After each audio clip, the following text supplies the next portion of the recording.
Officers issued nearly 15,000 speeding tickets and about 1,600 seatbelt citations in a 2-week speeding enforcement campaign in Minnesota last month. But perhaps even more startling are some of the excuses drivers gave police for their speeding. One person going 99 in a 65 said they were just trying to make it to Taco Bell before it closed. Another, who was going faster than 120, said he recently bought his motorcycle and wanted to go fast. The last person's excuse in the report, who was going 20 over the limit, admitted that they were going nowhere near the speed limit, telling police, "You got me." Of the 300 agencies involved during the speed enforcement campaign, 25 of them reported speeds of 100 miles an hour or more, the highest being clocked at over 120.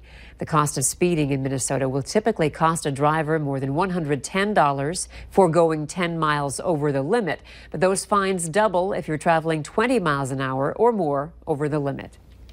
Minnesota residents with autism or obstructive sleep apnea can qualify for the state's medical marijuana program. Minnesota lawmakers passed one of the nation's most restrictive medical marijuana laws in 2014, banning the plant from and form and restricting its use to patients with a handful of serious conditions. Patients with intractable pain were added to the fold in 2016. The state allowed residents suffering post-traumatic stress disorder to buy the medication starting last summer. Advocacy groups had sought to add even more conditions to the program, including nausea, dementia, and anxiety disorders. Later in sports, more national recognition for the national champion Bison football team. Beth will be in with the details later in sports. Still to come on Valley News Live at 6, new digs for a local mom and her children, courtesy of Habitat for Humanity.